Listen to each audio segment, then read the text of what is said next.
Hello, everyone. My name is Rich Martin, Director of Technical Marketing at Itential. And with today's webinar, we are going to cover how to build confidence into your network automations with Itential's dynamic JSON forms. So let's take a look at the demo we'll be presenting today. First of all, we want to take a look at the JSON forms and show how to build them in our low-code canvas. The next thing we're going to look at is implementing drop-down elements that allow for static and dynamic lists, and we'll break into that and what that means in a moment. Also, we'll look at how to create and access dynamic data using API calls. So these dynamic lists leverage API calls. We have an API first way of operating in the platform, and so we can use those API calls to the Itential platform to gather data for our drop-down lists. And then we're also going to show how to access data from API calls to external systems, so both internally within the platform and externally outside of the platform for other systems like ITSMs or IPAMs that you may have in your IT ecosystem. Then finally, we're going to show how to publish these in Operations Manager so that they can be utilized not only internally in the system, but also from external systems like ServiceNow. And so what we'll be covering today is we'll do a lot of work in the Itential automation platform itself, building the JSON forms. The use case in this demonstration isn't really the focus here. It's about how to leverage these forms and why they're so useful. And so with that, let me transform into our demo here. Okay. So we're going to start off in Automation Studio. This is where we access these JSON forms, and we call them JSON forms because they're a type of form that's available in our system. When we create them in a visual workflow and save them, they're saved as a JSON schema, and so that's why we call them JSON forms. But in actuality, they're just a form that gets presented to the user. So let's start by creating a JSON form here. So if I go to the Create icon, select JSON form, and then we'll give it a name. In this case, we'll call it Webinar JSON Form 1. We'll create it, and this will take us into our visual form builder. And we've done a lot of forms in the past. In fact, forms are used quite often in our platform. Technically, a form is a manual task, which means it requires user input. We'll unpack that a little bit and how and why you would use that in our platform. But really, the key here is using the drop-down element of a JSON form and how we can use that both in a static and a dynamic way. So on the right-hand side here, you'll see we have a lot of elements from how to lay out your form to the specific form elements themselves. Normally, we use a lot of text input and quite a bit of drop-down. But we're really going to focus on drop-down today. So I'm going to drag a drop-down in here. And typically, when we use a drop-down, we're asking a user to select, from a set of items or objects. So we could create a static list here to initially illustrate how this is used. I'll call it static. You have a number of options here. For us, I'm just going to go straight to options. And we're given the option here of either a static or a dynamic drop-down list. So if I click static and add options, I can add multiple options here. So let's say I have a list of devices perhaps that I want to have a user select from. So this could be a specific Cisco iOS device on the network. And I could add these in here.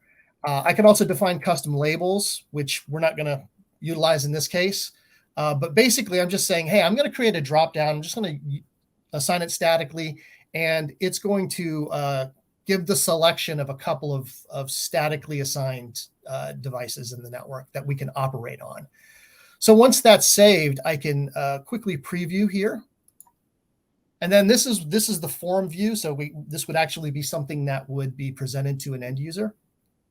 And so from here, we can test it out. I can say, OK, here's our static items, and obviously, those are there.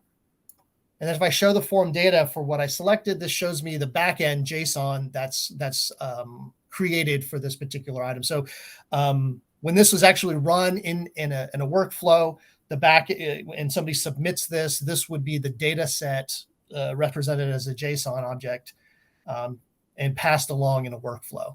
So in this case, I selected in the dropdown iOS CSR AWS2, which is a Cisco device that's onboarded in the system.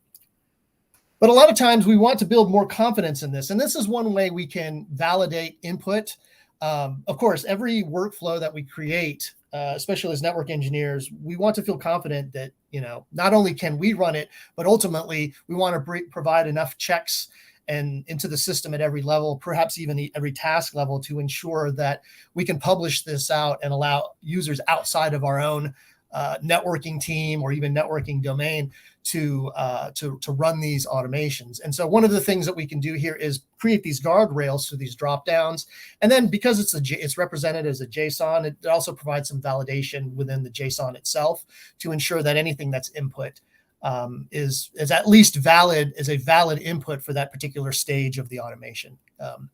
So that's static. So we use this a lot. It's very quick and it's very easy. But one of the things is, when we run automations, we want to make sure that we have the most up-to-date information available to provide to the user. So not only do we create guardrails, but we want to make sure that the data is up to date. And this is where we can get into dynamic lists, right? So the dynamic list here is part of the drop-down element. So it's a function of the drop-down element. So we can start to illustrate that now. So I'm going to add a new one in here, and I'm going to click into the options again. And I'm just going to call this, we'll call this device groups. And I'll show you why in a moment. As I go to options here, now we're going to transition from static to dynamic. And this is going to change the form that it's asking us to fill out. In fact, it looks a little complex here. That's why I want to walk through it. It really isn't. It's actually a nice way to walk through this in steps 1, 2, and 3. So what this is asking for is, when we select dynamic, what we're actually saying is, I want to make an API call into some system that's been onboarded into the platform. And in this case, it's an internal call. And I want to get some data from that. And I want to present the data that's part of the get API call, and present that in the drop-down text for this drop-down element. So the first thing I have to do here is select post or get. We're going to use get here. Those methods are now available here through this base URL dropdown. And this is going to give us a list of all of the methods that have been exposed and are available. So the first thing we'll focus here is on Configuration Manager. So for those of you who are familiar with our platform, you're probably aware of what Configuration Manager is. If you're not, or even as a refresher, let me get over to Configuration Manager. This is a part of our platform that allows us to onboard a list of devices as federated inventory. So that you'll see here all kinds of different network vendors that are federated into this, both physical devices and virtual, and even API network services, like these are VPCs from AWS, are part of the inventory. Configuration Manager also allows you to build golden configurations, create templates that then you can define best practices or compliance rules, so that you can run reports and auditing over these devices. But the feature I want to focus here on now, because we're going to use this in our dynamic dropdown, is device groups. So I can create a list of new device groups and allocate devices into those device groups. This makes it nice. So for instance, here's a device group called Atlanta Cisco Routers. So these are all the Cisco routers that are in the Atlanta part of our network. And so I've listed 2 of them here. We want to leverage this because this is available as an API call, and we're going to leverage this in our dropdown. So when I select Configuration Manager, the system is now going to present us a list of API routes or endpoints, so that we can use to make the API call to get the data that is returned from that API call. So in this case, I want to select device groups. Device groups is going to give me a list of the device groups that are currently configured in Configuration Manager. So now if I make this API call, you'll notice we immediately get a response back. And this is great because we can do our testing and troubleshooting within the form builder itself. And so you'll see here we get an array. It starts off with this array here. And so we have a set of elements in the array. In this case, it's another object, and we have certain definitions in the object. So you'll notice Atlanta Cisco routers, there's 2 devices configured, and it's got an ID. Now I'm going to capture this ID because we're going to use it in a moment. So I'm just going to copy this for right now. You'll also notice that there's another element, because this is an array, there's multiple elements, and there's a different ID, and there's load balancers. And of course, let me flip back over to Config Manager, and you'll notice here we also have load balancers. And so those are our 2 groups that are represented. So it's done a live API call just in testing as we're building this to ensure that we're getting the right data here.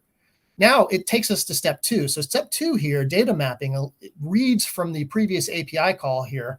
And now it's going to populate this dropdown, the source property. And in this case, we want to use the root source property, although we have access to each individual element in the array that was returned. But we're going to use this because we want to present the 2 elements here of the array. And so now we have to select a property key. So we're given a list of different properties that are available in each element of the array. So let me scroll back up here. You'll see we have an ID, which is an internal number that's referencing internally to the system. It's unique, but really more user-friendly is the name. And so this is the element that we want to, the property that we want to present to the user. So here for the property key, I'm going to select name. And then dropdown label, we can use the same value as the label that we present in the dropdown, or we can create a custom label. We won't touch that here. We're just going to use that property name. So if I click OK and I click Save here, now you'll notice it's added this device group with a new dropdown. Now if I can test it here through this preview. And of course, here is our statically assigned form that we created, dropdown in the form that we created previously. But now we've got device groups. And when I click on device groups, this is being the elements that are now presented to me are being loaded in at as this is rendered in pulling through that API call and allowing us to have these 2 different elements. So this is live API call from this dropdown. As soon as it's rendered in the system here, as we're testing it, it's pulling these 2 elements that we just defined through an API call and presenting them in a dropdown. So this is really nice because this gives a great set of guardrails, just like static gives us guardrails, right? But statically defined elements might not be currently up to date. So in this case, not only do we have defined guardrails that are currently up to date, that are defined to the dropdown, but now they're currently up to date based off of the latest information in Configuration Manager as to the device groups that are available. And so when we show form data, we can see those things being represented as an object here. So let's test this out one more time. Let me go back to Configuration Manager. If I go here and into Configuration Manager and go to the configure icon, I can create a new device group. I can call this our test. So now it's creating a 3rd device group called webinar test. And from here, I don't have to do this, but I can add in a device, save it. And so now I have 3 device groups with devices in them. So if I go back to Automation Studio, we're back in our canvas where we're creating this and testing this form. I can simply preview. I haven't made any changes. I can preview again, go to device groups, and now you can see webinar test is available to us. We just created that, so that pulled that from a live API call and presented that data as well. So that's a great example of how to use this dynamic API calls within dropdowns. We can actually go one step further. And one of the newer features that we have in the platform is to now be able to reference previous selections of form elements and use them as part of the API call in a dropdown. So the perfect example for this is now that we can ask a user to select a device group when it's rendered, we can use the output of the device group, that selection, and do another API query to get the actual elements in the device group. So that's what we'll do next. So we'll create another dropdown here. And we'll go back to options. Now we're going to leverage whatever the user selects in device groups into this dynamic API call. So now this will be devices. So if I go to options here, of course, we want to go to dynamic. And now we're, again, presented with this step-by-step to select what we want. So in this case, we're going to also go back to Configuration Manager, right? We're going to access the API endpoints that are available there. And previously, we used device groups, but now I'm going to use device groups by ID. You see this :ID? This is going to ask us, it's actually asking us for an additional query parameter, which represents the ID of the device group. So as an example, earlier, just a moment ago, I said I'm going to grab the internal device ID that was output from that previous API call. And I'm going to use that here because we need an example to map data to in step 2. So if I make this API call using an existing ID, right, from the previous call, this is where I copied and I just pasted it here. You'll see it filled this out here. So this is the API call, kind of the raw API call we just made. Now it outputted a single device group because I specified the unique ID name, and this is the ID that's allocated to Atlanta Cisco routers. And now I can see really what I want to have appear in the devices is these two elements here under the devices property. So now as I go down to here, it's going to say select a property. Now, since it's seen the output, it's looking for the array here, devices, because the array is going to produce the drop-down elements that we need. And the property key here, I'm just going to use as the root. I want it to display all of them, not just a single element 0 or 1. So now I can query data. So as I query data, you'll see that it's going to extract that very specific devices based off of the device ID that we've selected. It's going to select that Atlanta Cisco routers because that's associated with the ID. And now we've extracted the devices that get returned from that. But since this is a dynamic field, obviously we don't know what ID the user is going to select. And this is the form reference that we want to use. So if I go to variable step 4, which is the variable field dependency, I can now select form reference. So now the system is allowing us to say, okay, which one of these existing elements in our form that we're building do we want to reference as part of this API call? And so here we want to select device groups because that's the name of this particular form element for this dropdown. So if I go to back and I go to save, let's test it again. So we'll go to JSON form. Here's our static information. Here's our device groups. We see the 3 device groups that we've created. I select Atlanta Cisco routers, but nothing appears here. Now, you might think, okay, well, what's going on here? This is one of those things where you have to think in terms of the API call. So this is something that when you're doing a form reference, remember that depending on what you're referencing, whether it's internal or external to the system, the API call, you have to meet the requirements of the API call. So what's going on here is when we created device groups, in fact, I'll show it again. When we created device groups, we wanted to have a human readable version of this, which is the name property, but not the ID property. The ID property, if we had chosen that, would be useful for the API call that we've just created for devices. In fact, that's what it's asking. It needs that ID. But instead, we've selected the name. So when a user selects the name from the device group, that name is being passed and referenced into the device API call here. So we have to make a change now to fix that. So if I go back into options, we can start to make a change here. So let me go to the make API calls again. And you'll see here's the ID and the name. So we have to pass the ID to that next devices API call, but we want to present the name to the user. So the data mapping here now has to change just a little bit. See, remember, we're presenting the name. That's human readable. Really, we want the ID to be selected, but we want to now.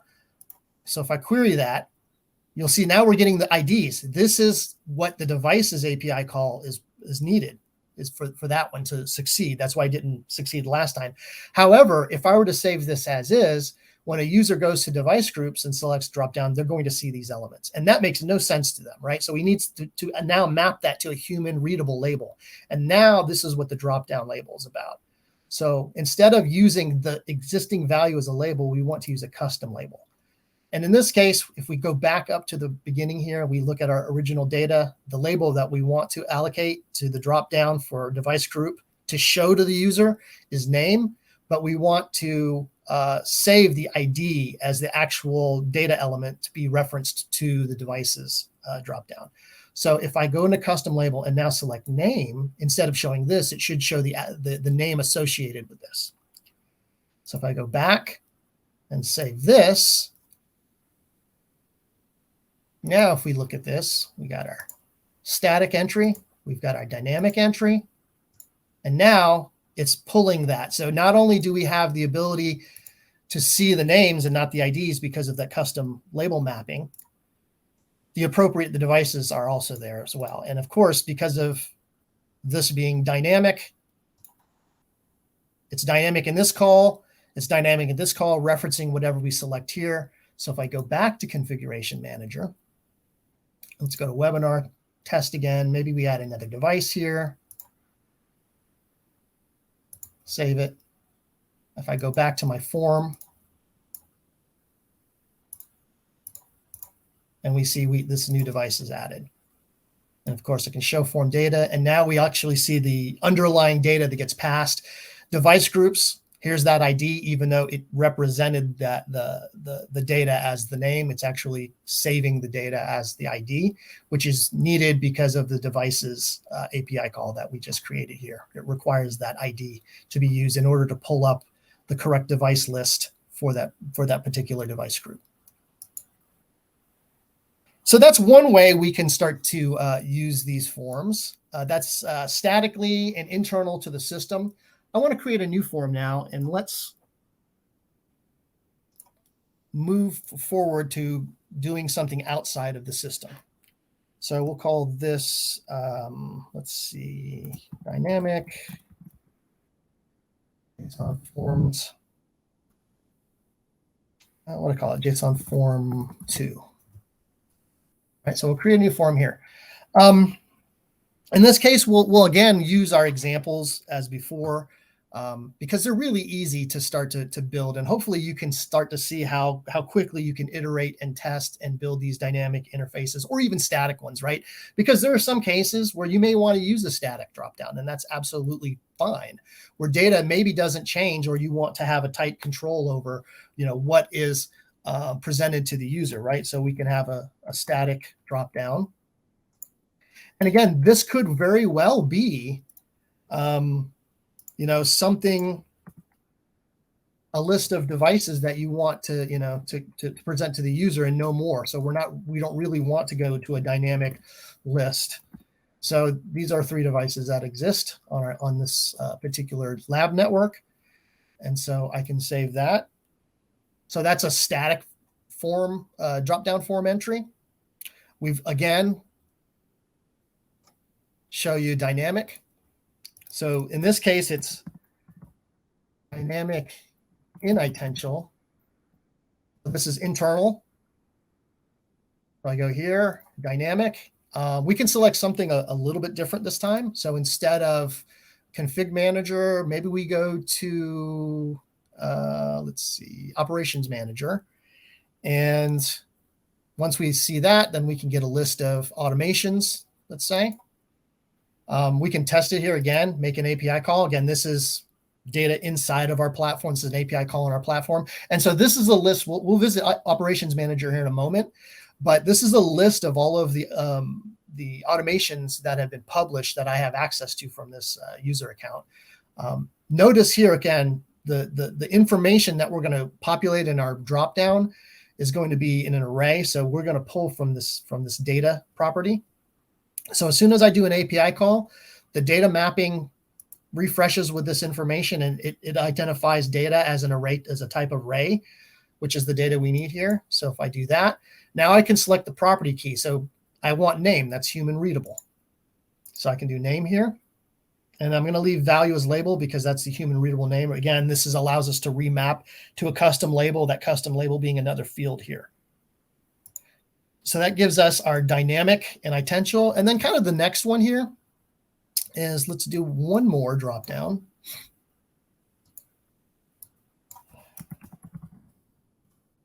And let's do a dynamic in info blocks. But this is something outside of our platform. Again, since we do an API first approach to integration, not only do we have APIs for lots and lots of features and functionality inside our own platform, right? That's what we just showed with Config Manager and Operations Manager. But once you onboard something into the system through an adapter or an integration through, Open API spec or a Swagger spec, something like that, then all those API calls become available, and they can be available in these dynamic calls as well. So in this case, I can go under the method here and I can start to scroll down a little bit further.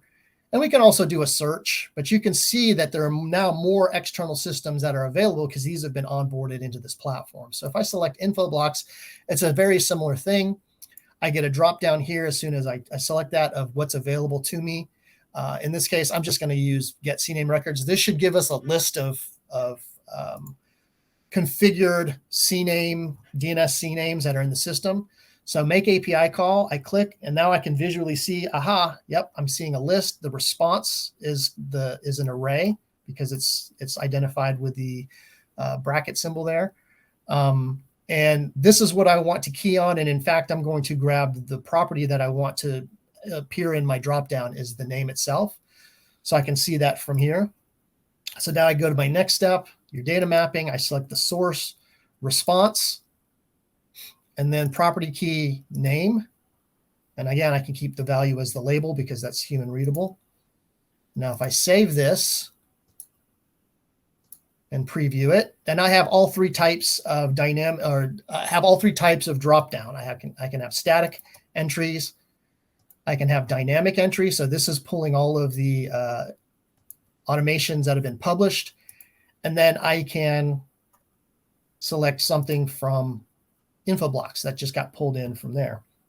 And of course, this is once that's selected by a user, this is what gets created as a data payload and a JSON object to pass along in the workflow. So that's how to create dynamic, static and dynamic API calls in the dropdown. Again, the whole purpose of this is to show how this feature works, how quickly you can build these into forms. And if you think about it, this is even our forms is a form of automation in this case, because we're doing an API call and getting data dynamically to populate. Again, helping to build confidence in everything, even at this step in an automation. Now, the next thing I want to show you is how do we use this form inside of a workflow? And then we'll step out of the workflow and how can this form be leveraged outside of our platform? So a lot of customers, when they start to use our system, obviously they're going to be building workflows.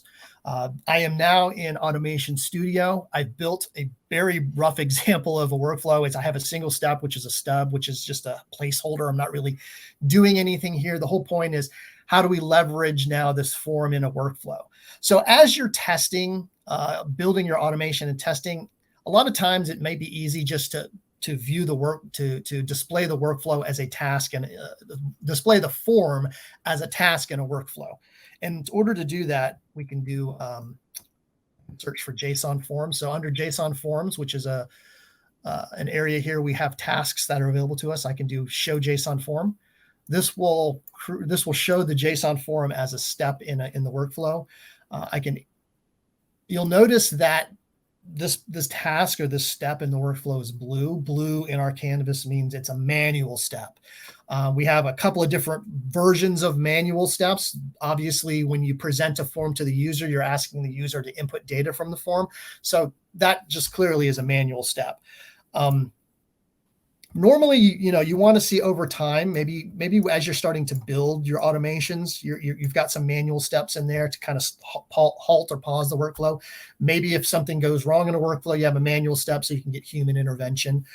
Over time, you're going to have less and less manual steps. But for testing, as we're building workflows, it's always a good idea to have these things. And so maybe as we're testing this, I'm creating this use case. I'm pulling data from different sources, static, dynamic inside Itential, or dynamic through API calls to maybe these other systems, and I'm presenting that to the user. It's probably quick for me to present this in the workflow itself, but I'll show you as you go to publish the workflow how this changes a bit. So let's just go with this. So if I have this task to show the form, if I double click it, it's going to ask me for some data. This data is required. You see the red asterisk there. The first is the form ID, and this is simply the name or the ID of the form. In this case, I'm just going to use the name, and I can get that if I go back to the form. I probably should have remembered it, but I can easily copy and paste it back here and put the name in.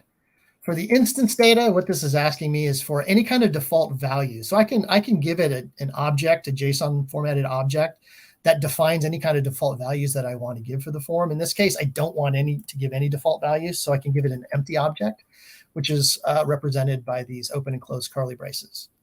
So if I save that, and I can save the whole workflow now, this is how you would use that JSON form in a workflow. So I'm going to run this from here, from the studio, and just show you that when we go into viewing the workflow, now this workflow is a job because it's actually executing.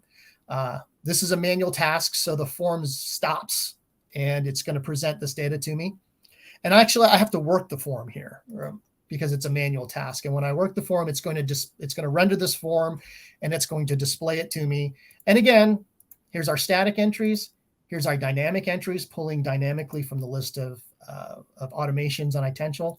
And then here's the data from info blocks. That was a dynamic call. And if I click confirm, it's going to move the task along. Stub task doesn't do anything. It's not using the data. I'm just showing the form there. And then it moves on and completes the workflow. Okay, so this is how we use the dynamic or any kind of forms inside of a workflow. But typically, you're not going to do that after you're done with testing. Again, this is a great way to do it when we test.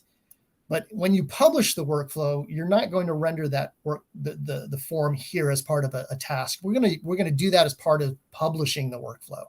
So let me remove that task and save it because we're going to reference this webinar dynamic JSON form example when we publish this.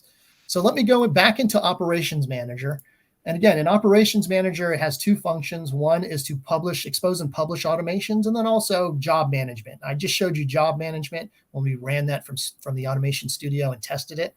So now we're going to go here. I need to create a new entry, and this new entry is creating a published automation.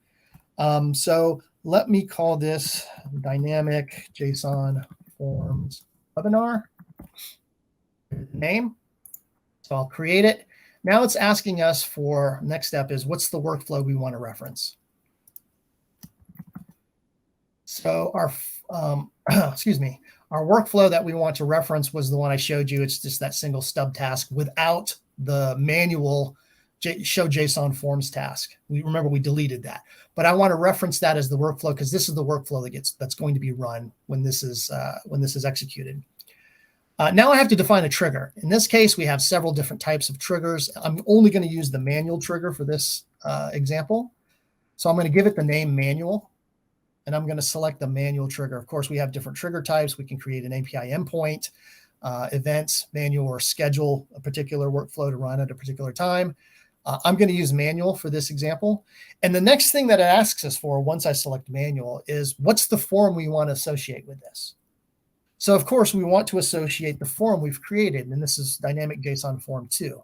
So as soon as I pull that form in and select it, it's going to pull in the schema behind the form, render it here so that we can see it's making these API calls live. So if I save these changes, now I've just published this automation, and this is how you would associate it. So instead of the first step in building the automation workflow, the first step is showing the form. We don't need to do that. When we publish it, we associate a form with it. And now the system, as it runs, will utilize the form that we just used and then pass the data from the form, make it available to the workflow. So now if I click this, now that this is completely published as a manual type of automation, I can click run. And now I get that form that gets exposed to me here. So that's our static dropdown. Here's our dynamic dropdown in Itential. And here's our dynamic dropdown in info blocks. And I could run manually here and it would execute the workflow. Of course, the workflow is not doing anything here. It's just showing how the forms are exposed and used. And now is the final step. Let's go to ServiceNow. So let me log back into ServiceNow. So in ServiceNow, we make it super simple to integrate your Itential automation platform or multiple platforms into ServiceNow itself by using the ServiceNow app. So the ServiceNow app, that is an application we've written. It's certified and available in the ServiceNow application store. So a network team can work with their ServiceNow admin within the same process that a ServiceNow admin installs any other ServiceNow app. They can install the Itential ServiceNow app, configure it with some basic configurations, and now have access to whatever instances that you have, the network team has available or wants to make available to the ServiceNow platform. So in this case, we have quite a few instances available. This is the one that we've been working on. This is one of our lab instances. So as soon as I click on there, this is actually very dynamic too. So this saves a lot of time and a lot of custom code that would normally be written. That would have to be written in the ServiceNow platform by a ServiceNow developer. With our application, we can eliminate that and make it, like I said, streamline access for ServiceNow users to run Itential published automations. So once I select the Itential platform we've been working on, now a list of these automations are available to me, and we called this one Dynamic JSON Forms Webinar. So now it appears here. This is the one we just published. Notice here that it's using, by default, it's using the manual trigger that we created. And that's important because our application utilizes the manual trigger because the manual trigger allocates or associates a form with a particular automation. Remember when we published that just a moment ago in Operations Manager, it asked us, hey, what form do you want to allocate to this or associate with this? And so I selected that particular form that we created in the Form Manager. And so now what's really nice about this is you have all of these methods in your dropdown as you're building the form to not only utilize them in the platform, perhaps for the network team to utilize, right? That can make dynamic or statically assigned dropdowns or dynamic dropdowns, both in the platform and to other platforms or systems. That can be usable within our platform, but also within applications and platforms like ServiceNow, because we're leveraging that form. So what's going on is, as soon as I selected this particular automation, it rendered the form, did the API calls, and then passed that data to ServiceNow, so it could render this form inside of ServiceNow. So now a ServiceNow user could use this. So again, these are what we define statically. So if I was a ServiceNow user and this was an actual use case, I could select what was defined statically for me. But I also now have access dynamically to select something in the Itential platform, and of course, dynamically in other platforms like Infoblox. And from here, as a ServiceNow user, once I've selected all that, these are the guardrails that are available, giving us, the options within the forms to select the tools and the options that we need, but always providing guardrails. And in the case of dynamic API calls, the freshest information available, so that we can use that information in the automation that we run when we click run automation. And so that the automation would run. Obviously, nothing going on in the back end, but it shows you how to leverage these forms so that you can use them as you start building out your own use cases.